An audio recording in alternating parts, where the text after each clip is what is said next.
sa isang lipunan. Tama nga ba ang magbigay ng malasakit sa ibang tao sa lahat ng oras? Kahit pa sa mga taong hindi mo lubos na kakilala?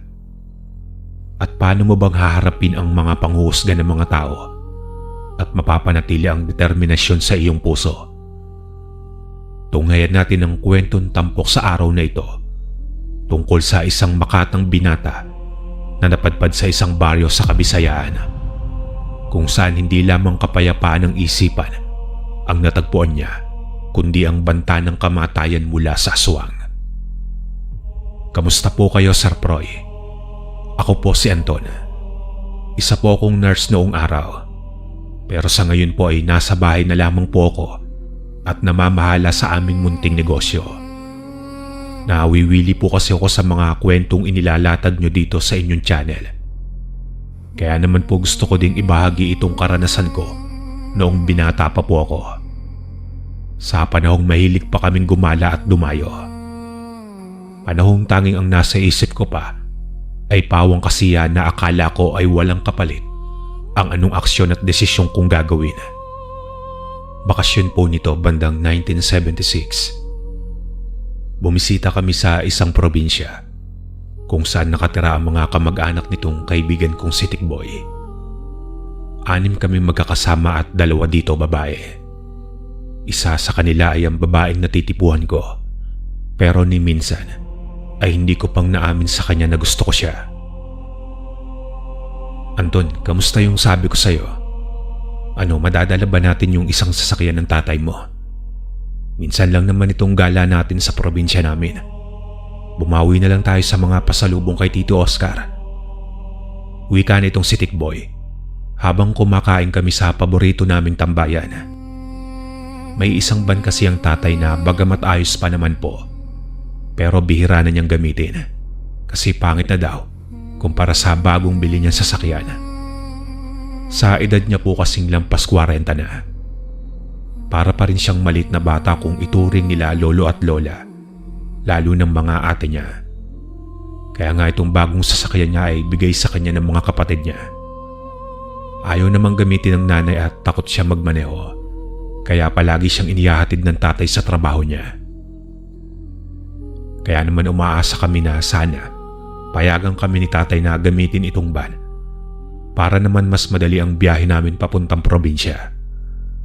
Total 3 sa amin ang marunong magmaneho, kaya naman walang magiging problema. Wala pang sabi ang tatay Magantay daw ako hanggang mamayang hapon at pag-iisipan niya. Kilala niyo naman si tatay, hindi ba? Pero babalitaan kita. Tingin ko naman papayagan tayo. Kailangan lang ng tatay ng suhol, kaya siguraduhin mong may pasalubong tayong mabibigay sa kanya pag uwi natin. Tugon ko naman kay Tikboy. Ano ba, Anton, huwag kang mag-alala. Ang dami niyog sa amin sa mga buko. Tsaka bigyan natin ng alak. Tiyak na hindi na yung magrereklamo si Tito Oscar. Basta balitaan mo ko, ha. Tandaan mo sa Sabado na ang alis natin. Kapag walang sasakyan magbubus tayo. Medyo masakit sa katawan yon at saka mainit. Hindi pa tayo makakahinto sa mga gusto nating hintuan. Tapos maglalakad pa tayo malayo papunta sa sitio nila Tio. Kaya sikapin mong pumayag ang tatay mo, Anton. Utos ni Tikboy. Nakakala mo pa ay andali-dali lang ng pinapagawa niya. Pero yun nga po, inintay ko ang sasabihin ng tatay. Inantay kong dumating siya galing sa trabaho at sa kakaantay nga ay nakatulog na lang ako. Hanggang sa bigla akong gisingin itong nanay ko at umaga na daw. Palis na ang tatay papuntang trabaho at pinapatawag nga ako. Anak, sa Sabado na ang alis niyo, tama ba? Naipaayos ko na yung preno at mga gulong ng van. Ingatan niyo yan at iuwi niyo ng buo. Hindi ka na makakaulit. Kapag sinira niyo yan, malinaw ba? At saka yung pangako nga pala ni Tikboy sa akin, ipaalala mo, ha? Huwag na kamo siya magpapakita sa akin kapag nakalimutan niya. Sobrang tuwa ko po nito, Sir Proy. Kaya palang sobrang tagal makasagot sa akin ni tatay sa pagpapairam ng sasakyan kasi ipinaayos niya pa ito. Gusto niya matiyak na ligtas gamitin yung van at ayaw niya ding mapahiya sa mga kaibigan ko. Maraming salamat po, Itay. Huwag kayong mag-alala at iingatan ko po yung van. At saka tay, sabi ni Tikboy, magdadala daw kami ng mga alak na gawa sa nyugan nila doon sa probinsya. Hindi ko lang po alam kung magugustuhan nyo yon, pero pinagmamayabang ni Tikboy eh. Ano? Ayos ka lang ba, anak?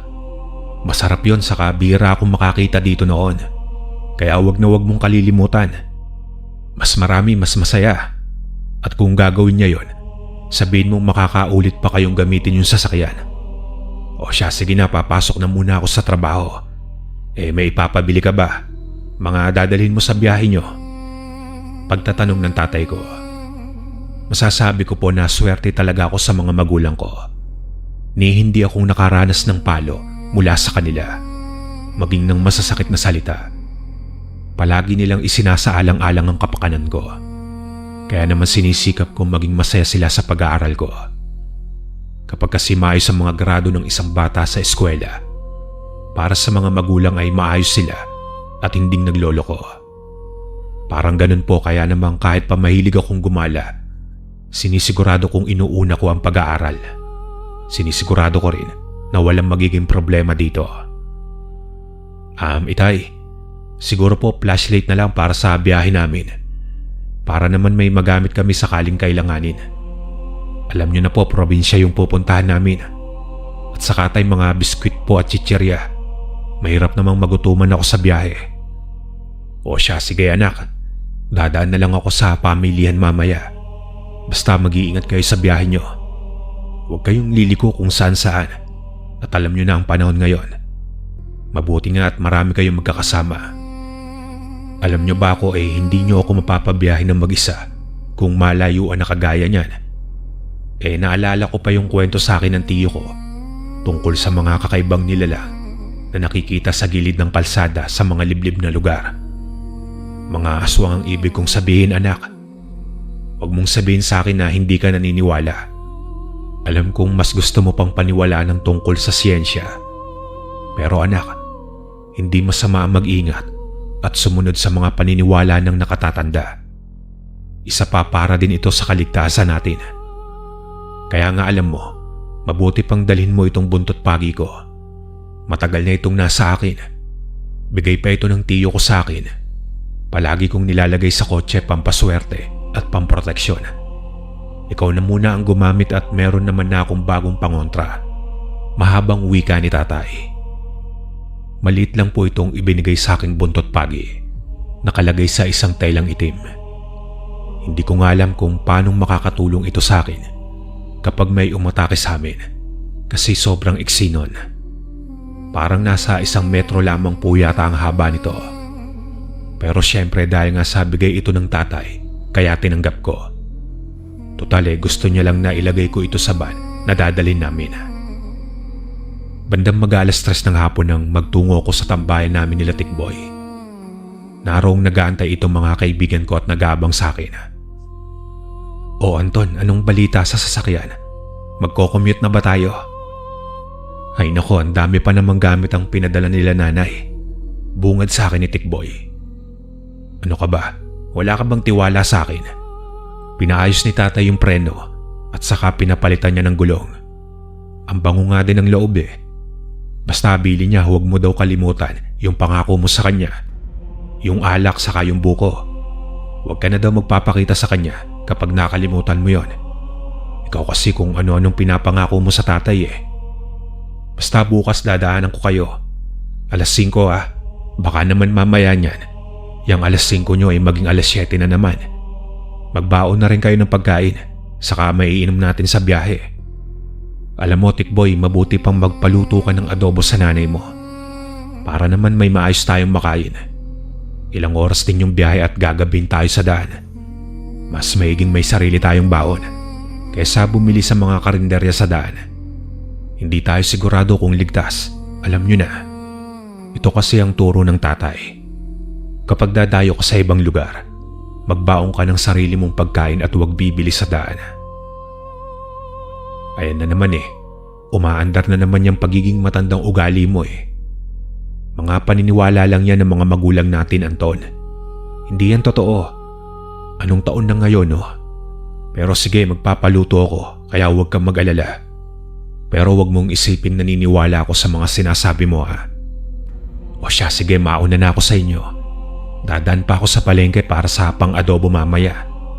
Libre ko na ito sa inyo. Basta hati-hati tayo sa panggasolina ha. Baka naman pati yun ipasagot nyo sa akin.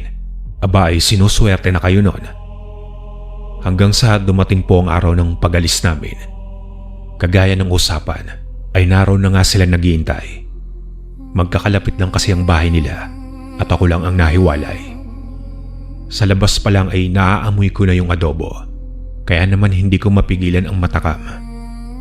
Oy Tikboy, baka naman pwedeng mag-almusal muna ako dito. Parang ang sarap ng amoy ng adobo. Hindi kasi ako nakapag-almusal sa bahay eh. Nako Anton, huli ka na. Nasimot na namin yung sa pinaglutuan ng adobo. Pero sige na, kumain ka na. Nasa lamesa pa yung adobo at mainit pa. Ayaw pang ilagay ni nanay sa baunan. Mainit pa kasi at baka mapanis daw kaagad. Kumain ka na, maaga pa naman. Bandang 6:00 na nga po kaming nakapag-umpisa magmaneho. Driver namin dito si Tikboy. Ako na sana ang mauuna, pero gusto ni Tikboy ang magmaneho at matagal na daw ang huli niyang paghawak ng manibela. Alam nyo, may kwento si tatay tungkol sa kalsadang ito. Noong araw daw ay tapunan ng mga sinasalvage dito. Diyan sa may mga talahib. Palagi daw itong nababalita eh. Pero walang nakakaalam kung bakit at saan galing ang mga nabibiktima. Wala kasing nakakakilala. Kaya nga sabi ng ilan sa gabi daw ay may mga nagpaparamdam sa mga motorista dito. Ewan ko lang kung totoo ha. Pero ang sabi ng tatay, nakakita na daw siya dito ng babaeng pugot. At saka may parte daw dito sa kalsada ang pinakadelikado at kailangan mong bumusina. Dahil kung hindi daw ay magagalit ang mga espiritong nakatira at susundan ka. Kaya nga kahit walang sasakyan o tao, kapag dadaan ka dito kailangan mong bumusina. Patuloy sa pagkukwento itong si Tikboy. Pero ako naman nakakaramdam na ako ng antok. Yun kasi ang kasunod ng isang masarap na kain. Ang makaramdam ng antok. Alam mo, gawin mo na lang ang sinasabi ng tatay mo. Bumusina ka na kung kailangan. Wala namang mawawala eh. Kaysa naman sundan tayo ng kung ano-ano lang. Isa pa, swerte pa nga tayo kung multo lang. Kasi si Tatay Aswang ang naranasan niya magpakita sa kanya. Anong mas pipiliin nyo? Multo o aswang? Tugon ko naman sa mga kasama namin. Nasa 4 na oras na kami nito sa biyahe. Nakaramdam na ng gutom ang grupo. Kaya naman napagpasya namin ang huminto na muna at kumain. Ay, grabing sakit ng likod ko. Hindi na yata akong sanay magmaneho ah. Oy Anton, ikaw naman ang magmaneho pagkatapos natin kumain dito ha. Matutulog lang ako saglit. Hindi ko na kasi kaya yung sakit ng mata ko eh. Sa dami kasi ng makakalimutan ko, bakit yung salamin ko pa? Wika ni Tikboy. Bandang 11:00 o 12:00 po yata nang madaanan namin itong isang ilog sa gilid ng kalsada. Sobrang ganda, hindi namin napigilan ng huminto kami dito. Parang ang sarap matulog dito. Baka pwedeng umidlip muna tayo. Inaantok na din kasi ako. Baka mamaya saan pa tayo mapunta kung magmamaneho ako ng inaantok. Wika ako sa kanila. Mabuti pa nga Anton. Karamihan sa aksidente sa kalsada dahil sa mga nakakatulog na driver. Sige na, iparada mo na muna dyan sa may bakanting lote, sa may puno, para naman di tayo mabilad.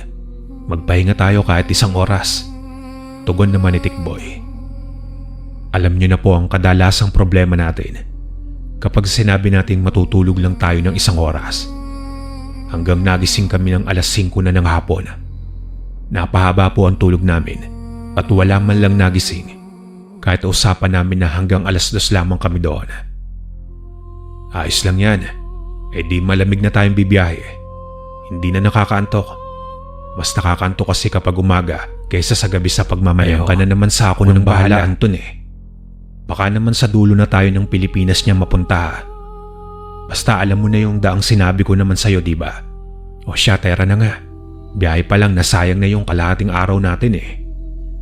Bandang mag-9 ng gabi, Isang oras na lamang po ang layo namin sa bayan ng tiyo ni Tikboy nang masiraan po kami. Ang totoo po hindi po sira, kundi nakakaligtaan namin ng gasolina. Sa dami po kasi ng naglalarong ideya sa isipan ko, ni hindi ko na naisipan pang tignan yung gasolina. Pero hindi naman po talaga itong nangyayari madalas. Siguro ay nagkataon lang po talaga. Kaya naman wala kaming nagawa kundi ang maghintay kung meron bang ibang dadaan para matulungan kami sa gasolina o mahila man lang itong sasakyan namin sa pinakamalapit na mabibilan ng gasolina. Parang malas talaga tayo. Dapat pala bumusina talaga ako dun sa may malaking puno ng balete, kagaya ng sabi ni tatay. Ay nako, 2 oras na tayong nandito. Nilalamok na ako. Mabuti pa bumalik na lang tayo sa van. Doon na lang tayo magpaumaga at mas ligtas doon kaysa nandito tayo sa labas. Mamaya may mga mababangis pang hayop ang sumunod sa atin dito eh. Kaya tara na. Pag-aaya pa nitong si Tikboy. Pero hindi ko din maalis sa isipan ko na talagang may koneksyon dito. Yung hindi niya pagsunod sa pamahiin at paniniwala ng mga nakatatanda. Hindi siya bumusina kaya naman sinundan kami ng kamalasan. Ang maigi pa, tara na. Isara na natin itong mga pinto. Delikado ni walang kabahayan dito. Tama si Tikboy, mas ligtas tayo dito sa sasakyan. Mabuti pa takpan nyo ng kahit ano yung mga bintana. Tugon ko naman sa kanila. Nag-iwan lamang kami ng mga siwang sa bintana para makahinga kami. Pero sa kalahatan, pinilit ko silang matakpan ito nang sa gayon ay hindi kami kita sa labas. Hanggang ilang sandali lang ay nakarinig kami ng tila tumatawa. Ang kakaiba lang po ay nasa itaas ito, parang lumilipad o nasa ere. Ano na naman ba yan? Ginabi na tayo sa biyahe, nawalan pa tayo ng gas. Tapos ano yung tumatawa sa labas? Masisiraan na yata ako ng bait sa biyaheng ito eh. Gusto ko lang naman ay magbakasyon tayo. Wika ni Tikboy. Teka lang Tikboy, huwag kang maingay.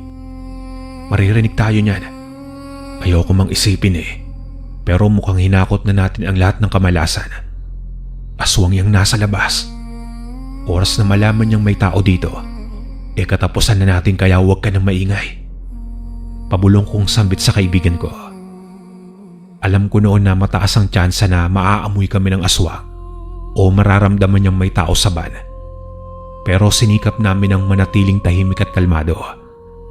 Habang itong aswang naman ay nagpabalik-balik po sa paligid namin. Ang mas malala pa, dinig namin ang mga pagaspas. Naroon yung kagustuhan kong silipin sana itong aswang. Pero may parte ng isipan ko ang nagsasabing huwag ko nang gawin pa. Bagay na sinunod ko. Sir Proy, alam ko pong aswang ito. Alam naming aswang ang nasa labas, pero wala kaming lakas ng loob na tignan ito. Kaya naman po sa isang paalala ko lang sa mga tagapakinig natin na kung bibiyahe kayo ng malayuan, mas maigi ang magbaon ng gasolina sa lalagyan. Lalo na kapag alam nyong dadaan kayo sa alanganing lugar. Yun ang mali namin. Wala kaming dalang gasolina. Nakatulog po kami nito sa paghihintay na mawala yung aswang. Mabuti na lang talaga at hindi kaming pinasok sa may sasakyan. Siguro nagdalawang isip din po ito dahil sa marami kaming naroroon. Pero walang katulad yung takot na naramdaman ko noon. Yung parang palaki ng palaki yung ulo mo at pakapal ng pakapal ang labi mo. Ganoong level ng takot. Akala ko nga po mamamatay na ako noon eh. Hanggang nagising kami nang may kumatok na sa van at buong pag-aakala namin ay yung aswang na. Pero saka lamang namin napagtanto na umaga na pala. Nako mga bata, maswerte kayo at hindi kayo napano. Bibira ang dumadaan dito sa parting ito ng kalsada sa gabi. Sabi-sabi na may aswang ang naninirahan malapit dito ang madalas na nambabagat. Sambit nitong manong na nagmamaneho ng isang truck. Hinila niya itong van namin hanggang sa tindahan ng gasolina.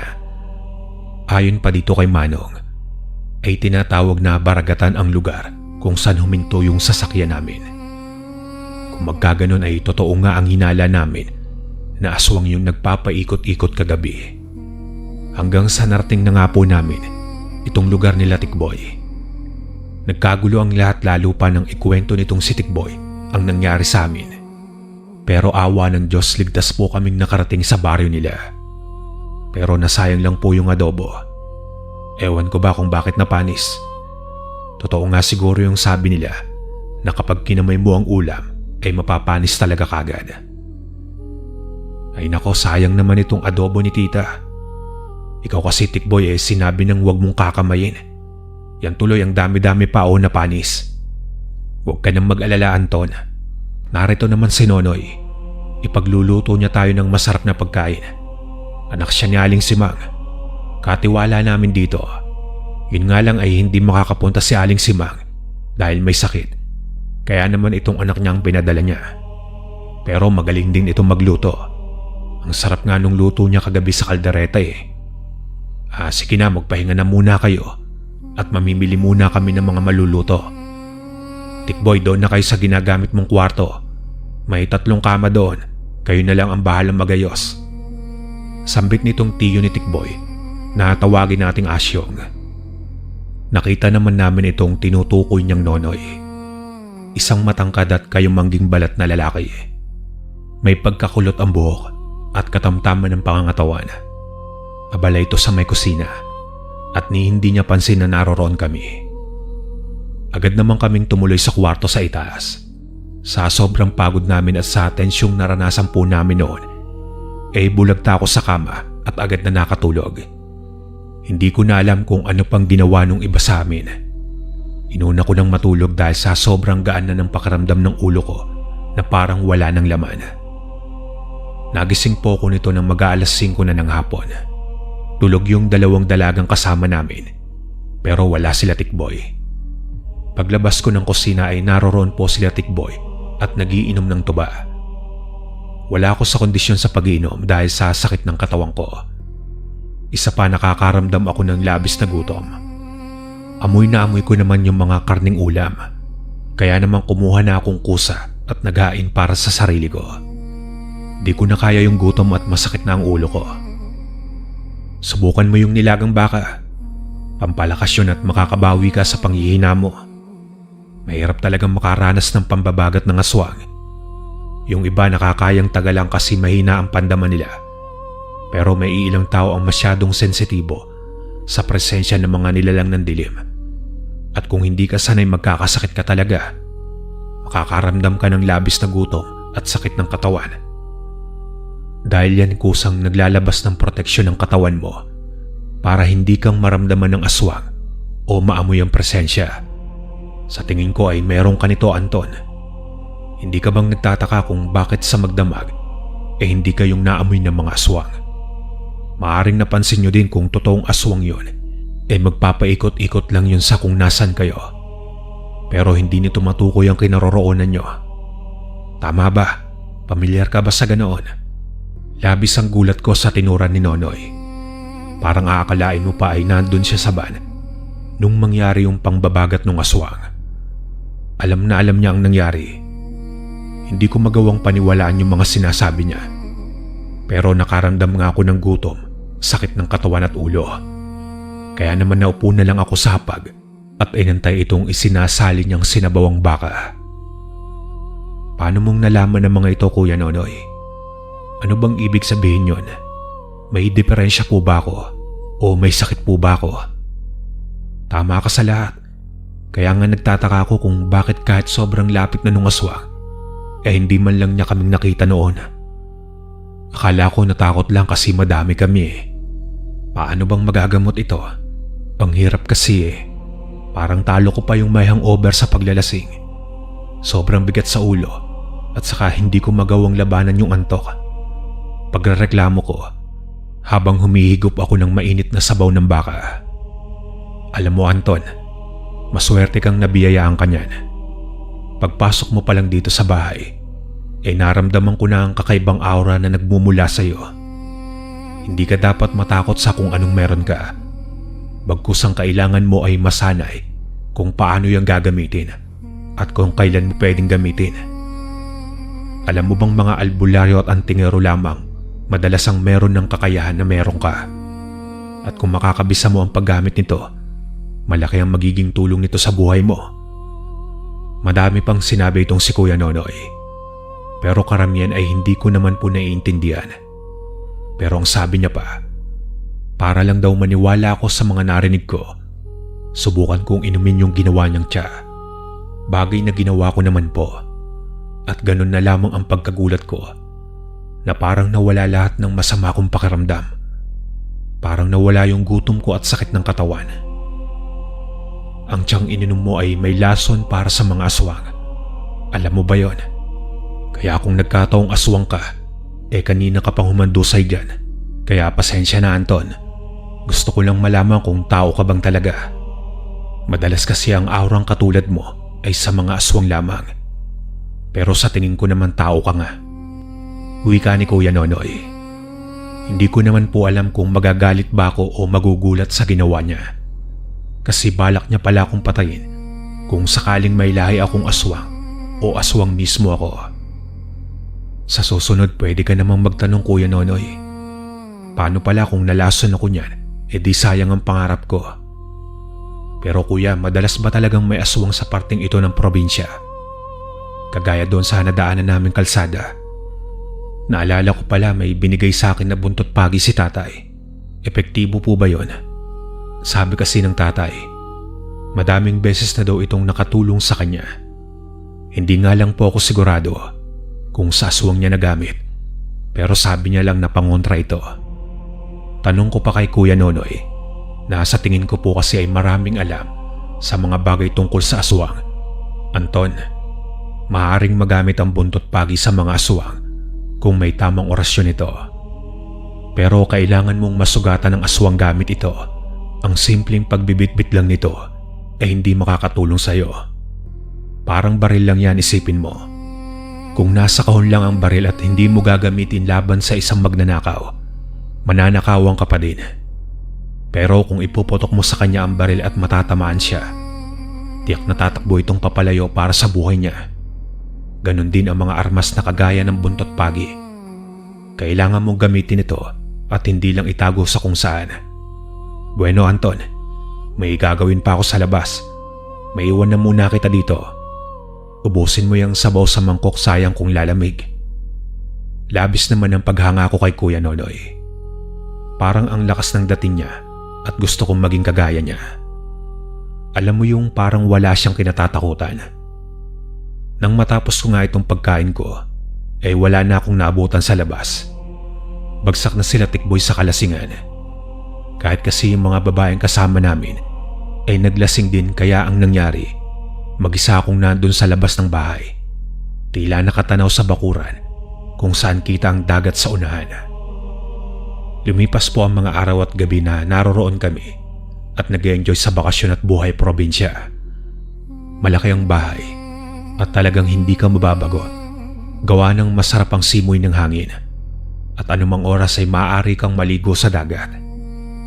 Hanggang isang araw, habang naglalakad kaming pauwi sa bahay ng tiyo ni Tikboy, ay nakita nga namin itong isang matanda at isang dalagang naroroon sa bahay at kausap sila Kuya Asyong. Sakto palang dating nyo. Ito nga pala sila Lolo Berto at ang apo niyang si Perlina. Mga taga-kabilang isla sila. Pista kasi sa kanila sa Makalawa at iniimbitahan ako. Baka gusto niyong sumama. Tiyak na matutuwa kayo. Mga sariwang isda ang naroroon at magagandang dalaga kagaya nitong si Perlina. Baka sakaling doon ay mahanap nyo ang mga nakatadhana sa inyo. Pagbibiro ni Kuya Asyong. Pero ang ikinatuwa namin ay ang idea ng pagsakay sa bangka papunta sa isla nitong sila Perlina. Kaya naman para kaming mga asong tango ng tango. Tiyo, kailan po ba tayong pupunta doon?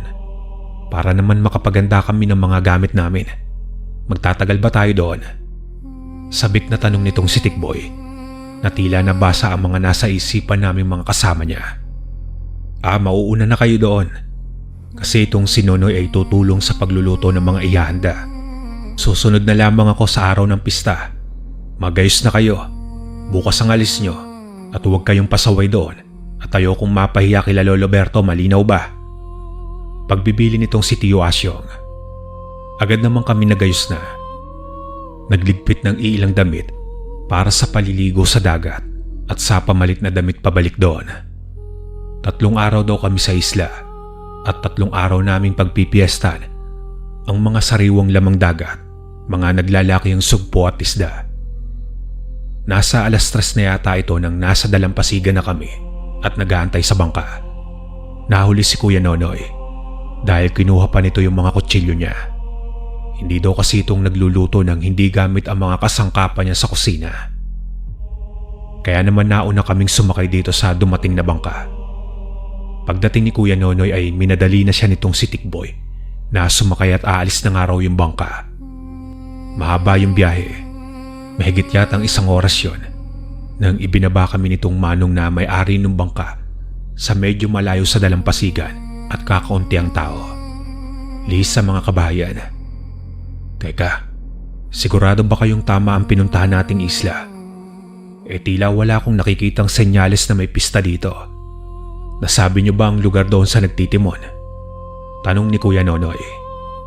Hindi din kasing taga roon si Kuya Nonoy at dayo lang din siyang kusinero. Ha?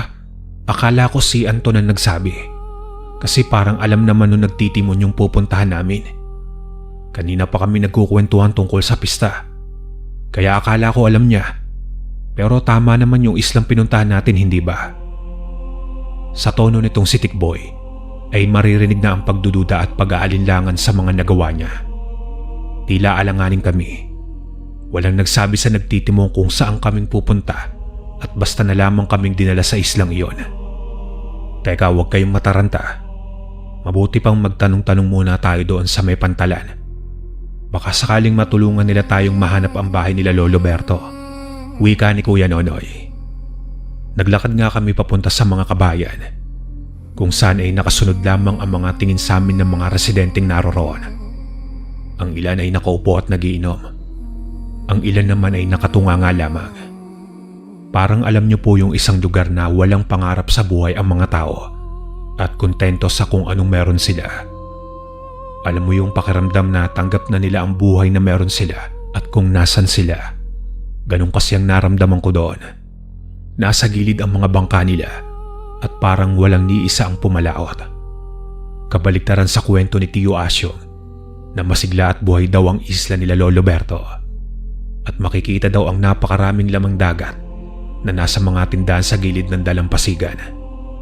Pero yung islang yon ay kabaliktaran ng lahat ng inilarawan ni Tio Asyong. Magandang araw po, magtatanong lang po sana kung alam nyo kung saan namin matatagpuan si Lolo Berto. Naimbitahan niya kasi kami sa gaganaping pista dito sa baryo nyo. Nakaligtaan po namin kasi yung bahay niya. Dapat kasi nasa pantalan siya at naghihintay sa amin. Mahabang saad ni Tikboy. Ang kaso nga lang po ay walang nakakakilala kay Lolo Berto. At natanong nga ni Kuya Nonoy ang ngalan ng isla. Sir Proy, ibang isla ang napuntahan namin. Dinala kami ng bangkero sa ibang lugar. At ngayon ang problema namin, wala kaming masasakyan pabalik sa bayan. Biruin mo 1 oras kami sa dagat. Paano na lang kung kami ang magbabangka at magtitimon na walang alam sa pagbabangka? Siguradong maliligaw kami. Ayon pa sa mga nakausap namin, ay wala pang masasakyang bangka papunta sa bayan hanggang sa 3 araw. Ibig sabihin ay stranded po kami sa isla. Sa islang hindi namin alam at hindi pa narinig ni Tikboy sa tanang buhay niya. Mabuti na lamang at may nagmagandang loob na alukin kaming tumuloy muna sa bahay niya at magpalipas ng gabi. Sa kinabukasan umano ay sasamahan kami nito na ako mausap sa isa sa may-ari ng bangka upang maihatid kami sa bayan. Tawagin natin itong Jimeno, isang matanda at ubaning lalaki. May dalang bote ng alak na parang hindi niya mabitaw-bitawan. Sa madaling sabi ay lasinggero po itong si Tandang Jimeno. Hindi ko alam kung maswerte lang ba talaga ang islang ito at nagkaroon ng mga hindi inaasahang bisitang kagaya nyo. O sadya lang talagang malas kayo at dito kayong napadpad. Tatapatin ko na kayo mga bata. Ayokong magpakahipokrito. Pero ito ang lugar na pinakahuling gugustuhin nyong mapuntahan. Unang-una ay hindi dapat kayong tumapak sa dalampasigan ng islang ito. Pangalawa, nasa 20% lamang ang tsansa makauwi kayo ng kumpleto at buhay. Wika ni Manong Jimeno. Saglit naman itong natahimik. Kita ko naman si Kuya Nonoy na nakatuon lamang ang pansin sa pinto ng bahay. Tapos ito namang si Tikboy ay biglang nagsalita. Bakit po, Tata Jimeno? Mga rebelde po ba ang nakatira sa islang ito? Parang iba kasi ang tingin sa amin ng mga tao sa may pantalan. Ano po bang itinatago nyo dito? Tanong nitong aking kaibigan. Hindi nyo pa ba narinig ang isla ng mga aswang? Ano bang pumasok sa kukote nyo at dito kayong nagpahatid? At kilala nyo ba yung bangkerong naghatid sa inyo? Alam nyo, sa ginagawa ko ay nagkaroon na ako ng mga kaalitan sa mga namumuno sa islang ito. At hindi kong maipapangako na ligtas kayo sa buong magdamag. Oras kasi na kumilos ang kapitan del baryo ng isla. Tiyak na gagawin nilang lahat para makuha kayo. Kinakalungkot ko pero hindi ko na kayong matutulungan pa. Oras na pumunta sila dito. Maaari kayong magpahinga dito saglit. Pero mamayang 12:00, kailangan nyo nang umalis. Magtungo kayo sa may silangan mamaya. May maliit na itim na bangka doon na sasapat para sa inyong magkakaibigan. Tumbukin nyo lang ang direksyon ng sinisikatan ng araw. Makikita nyo ang lupa 1 oras matapos kayong pumalaot. Ligtas kayo doon. Hindi kayong maaaring direktang bumalik sa pinanggalingan nyo. At tiyak na nasa gilid na mag-aabang ang mga taga rito at masusundan lamang kayo. Ayun ang hangin sa direksyon ng silangan at hindi nila kayong maamoy doon. Hanggang doon lang ang tulong na maibibigay ko sa inyo. Pasensya na. Ayokong makialam ng lubusan at ako naman ang malalagay sa alanganin. Mahabang wika ni Mang Jimeno. Nalaman namin na pinalabas pala nitong si Jimeno na mga kamag-anak niya kami. Pero ayon sa kanya, hindi maglalaon ay malalaman din ng mga taga roon na hindi kami magkadugo nitong matanda. Kaya nga ibinigay na ni Tata Jimeno ang lahat ng kailangan namin gawin bago pa mag-12:00. Pero ang napansin ko lamang po ay patuloy ang pagiging tahimik at kalmado ni Kuya Nonoy. Nakamasid lamang sa paligid at payapang nakikinig sa mga sinasabi nitong si Tata Jimeno. Maraming salamat po sa tulong mo, Tatang. Huwag kang mag-alala at magiging maayos lang kami. Hindi mo na kailangan pang isakripisyo ang sarili mong kaligtasan. Kami ng bala at hiramin na muna namin ng bangka. Tikboy, Anton, magsipaganda na kayo. Alalayan nyo ang mga dalagang kasama natin. Aalis tayo kapag nagtago na ang buwan sa mga ulap. Walang babagal-bagal at diretso lamang kayo sa dalampasigan. Wika ni Kuya Nonoy. Marahang nagayos ng gamit si Kuya Nonoy. Inilabas niya ang ilan sa mga kagamitan niya sa kusina. Mga kutsilyo at saka may nakita pa akong punyal. Tumayo naman si Tata Jimeno at bagyang lumayo sa amin tapos ay nagtungo sa labas ng bahay. Tila tinitignan nito ang kapaligiran habang si Kuya Nonoy ay nag-uusal ng mga orasyon para sa mga patalim niya. Tama nga po ako, Sir Proy. May kaalaman sa panlaban sa aswang itong kusinero nila Tikboy at tila sa postura niya at paghawak nitong mga patalim ay sanay na sanay siya. Huwag kayong kakabahan. Huwag kayong magpapakita ng takot nyo. Akong bahala sa inyo. Basta sumunod lamang kayo sa mga sasabihin ko at walang hiwalay sa grupo. Tata Jimeno, pahingi po sana ako ng 2 sulo. Kakailanganin ko yan sa pagtungo namin sa dalampasigan.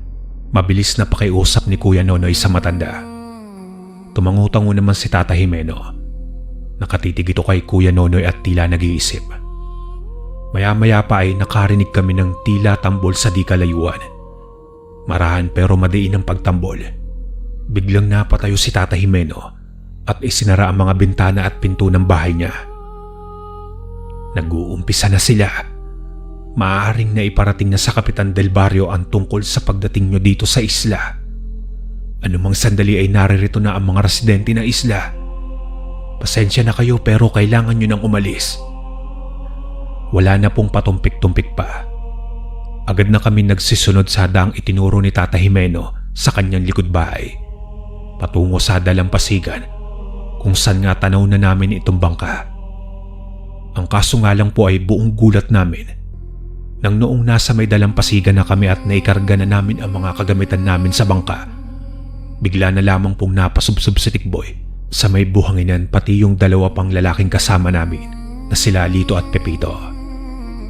Nang lumingon po ako kung anong nangyari sa kanila at bakit silang napasubsob, nakita ko po itong isang aswang na napakalaki ng pakpak at kaharap nga po si Kuya Nonoy. Naalala ko pa na sila Tikboy, Lito at Pepito ang tanging uminom ng kape mula sa bahay ni Tata Jimeno at bigla nga pong nagsalita itong aswang. "Salamat sa pagbisita nyo sa islang ito.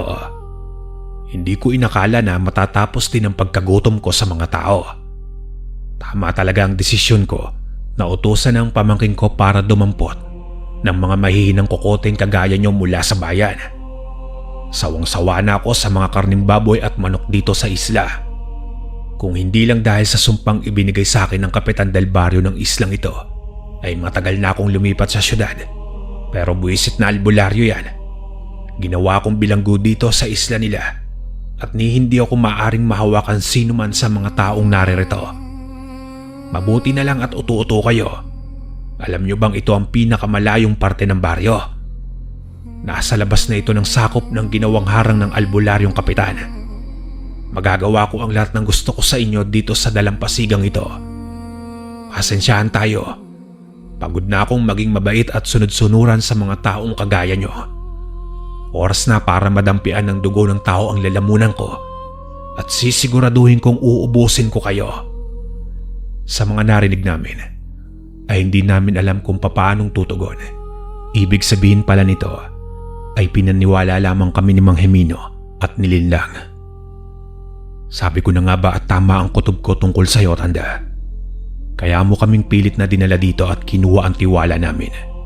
Kasi hindi mo magagawang mag-anyong aswang sa lugar na sakop ng harang ng Kapitan del Barrio. Kung akala mong magagawa mong saktan ang sino man sa mga kasamaan ko, ay nagkakamali ka. Ang malas mo lang at kasama ako sa mga dinala ng pamangkin mo dito sa islang ito. Tama ka, malas nga ang napunta kami dito. Malas para sa'yo. Matagal ka nang pinaghahanap ng mga manunugis. Kaya palang hindi ka makita, bilanggo ka ng islang ito. Mahabang sambit nitong si Kuya Nonoy. Huwag kang pabida-bida. Yang pagiging arrogante mo ang magiging sanhi ng agarang kamatayan nitong mga kasamaan mo at hihuhuli kita. Sino ba sa akala mo ang kausap mo?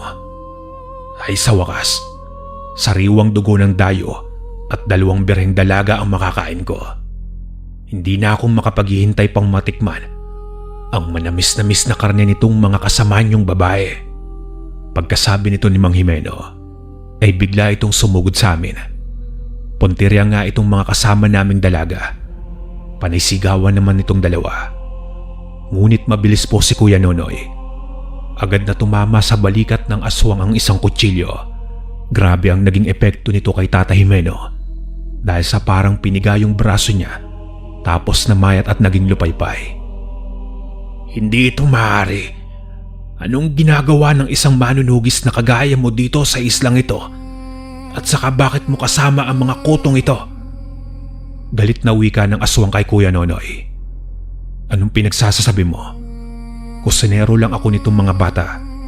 Kagaya nga ng sabi mo, malas ka lang at napadpad kami sa islang ito, Jimeno. Kailangan mo nang sumuko. Kung mananahimik ka ay pababayaan kita sa pagbabantay ng Kapitan del Barrio nitong isla. Pero kung itutuloy mo ang pag-atake sa mga kasamaan ko, mapipilitan akong patayin ka ora mismo. 1 minuto. Meron kang 1 minuto para umalis dito. Wika ni Kuya Nonoy. Anong akala mo sa sarili mo, Diyos, para utusan ako?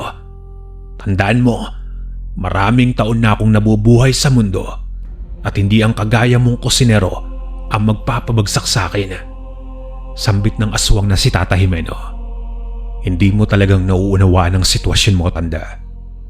Noong mga sandaling pinatapak mo kami sa loob ng bahay mo, nagpakawala na ako ng mga opensang orasyon at nasarapan ka pa sa alak na bigay sa'yo nitong mga bata.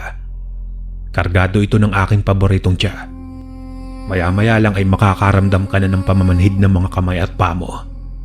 Pagkatapos, mararamdaman mo ang labis na hingal at pagkahapo. Ano, nararamdaman mo na ba? Kasunod nito ang labis na pagsakit ng utak mo. Nagugustuhin mo na lamang nabuksan ito para matigil ang sakit at magdurugo ang ilong mo. Wika ni Kuya Nonoy. Walang hiya ka. Anong ginawa mo sa akin? Sino ka bang talaga? Hindi itong posible. Sumpain ka, kusinero. Hingal na itong aswang pero labis pa din ang galit niya. Nagpatuloy naman sa pagsasalita itong si Kuya Nonoy. At kapag naramdaman mo itong lahat, makakaramdam ka ng biglang paglamig ng paligid mo at dito natitigil ang puso mo sa pagtibok. Pasensya ka na, tanda. Kung sana'y hindi mo pinagtangkaan ang buhay ng mga kasama ko, sana buhay ka pa hanggang ngayon. Pero hanggang dito na lang siguro ang kasamaan mo, Jimeno. Wala na pong nagawa si Tata Jimeno. Nanigas nga po ito at tila nangisay at kasunod ng pagbula ng bibig nito, indikasyon ng kanyang pagpanaw. Maya-maya ay nakita naming dumating itong mga residente kasama ang kanilang kapitan del barrio. Mukhang hindi na kaming kailangan pa dito. Masaya ako at ligtas kayo at paumanhin kung huli na akong nakaharap sa inyo. Agad akong bumuo ng pangkat na dapat ay susupil dito kay Jimeno. Pero mukhang may nauna nang tumapos sa kanya. Ayon pa dito sa kapitan del barrio, na pinagbigyan niya itong si Tata Jimeno sa pakiusap nito na buhayin siya kapalitay ang pananatili niya sa isla. Pinagbawalan ito ng kapitan sa pagkain ng tao. Pero siguro napuno na lamang si Tata Jimeno at nang makakita ng pagkakataon para makatikim ulit ng karning tao, ay hindi na niyang napigilan pa ang sarili niya. Hindi kami sinisi ng kapitan. Bagkus ay nagpasalamat pa itong tinapos na namin ang matagal nang dapat na namatay na aswang. Labis lang talaga ang bait nitong albularyong kapitan del barrio at binigyan ng pangalawang pagkakataon si Tata Jimeno. Pero sinayang niya ito at itinapon ng pag-asang magbagong buhay. Ipinatid po kami ng kapitan del barrio sa lugar nila Tikboy sa kinabukasan. Humingi rin ito ng paumanin sa naging karanasan namin sa baryo. Pero ang ginawa po nitong si Kuya Nonoy, nang makabalik kami sa kalupaan, agad niyang hinanap itong pamangkin ni Tata Jimeno, yung bangkero na nagatid sa amin sa isla.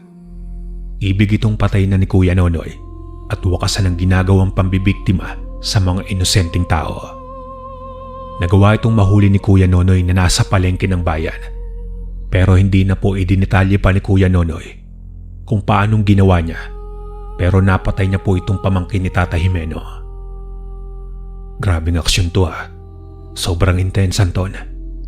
Anong masasabi mo sa bakasyon natin? Sabi ko naman sa'yo, magiging memorable ang pagsama mo sa akin. Pagbibiro nitong kaibigan kong si Tikboy. Pero sa totoo lang po, alam ko kung gaano siyang natakot noong nasa isla kami. Dito ko na lang po ikukwento. Pero naihipo sa salawan niya itong kaibigan ko. Sobrang panghinya noong makauwi kami sa bahay ng tiyo asyong niya. Pero hindi namin iyong pinag-usapan. Kasi hindi nakakatawa yung nangyari sa amin at normal lang na mangyari yon sa kahit sino sa amin.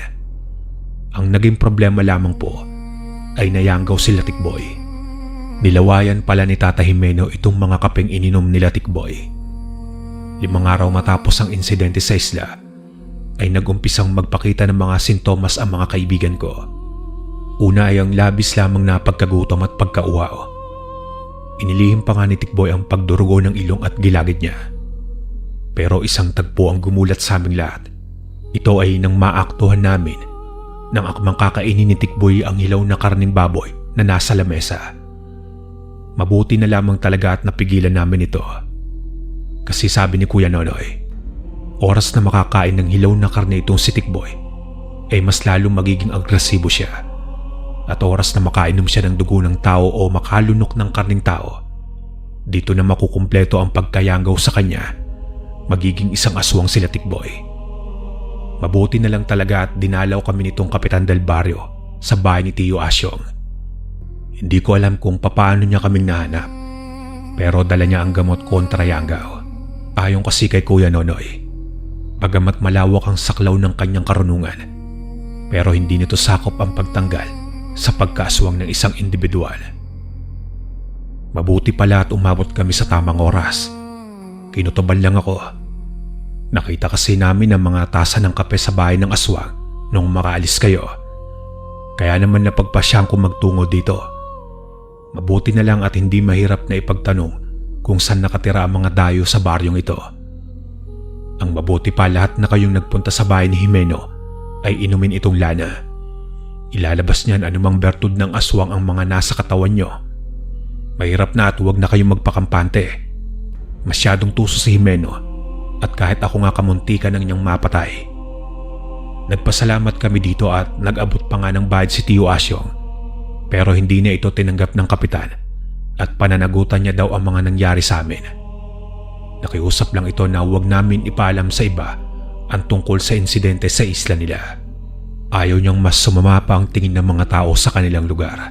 At dahil nga sa patay na ang aswang, susubukan niya umunong muling buhay ng turismo sa kanilang lugar upang maging masigla ulit ang kanilang pamumuhay at kabuhayan. Ito namang si Kuya Nonoy ay personal na nagpasalamat kay kapitan at kinamayan ito. Aminado siyang hindi niyang pinag-aralan kung paanong gagawing tao ang isang aswang o nayanggaw. Dahil sa isinumpa niyang papatay niya ang lahat ng aswang at ang may lahing aswang. Walang konsiderasyon at walang pangalawang pagkakataon. Kaya nga hindi siya nagdalawang isip. Napainumin ako ng lason kontra aswang.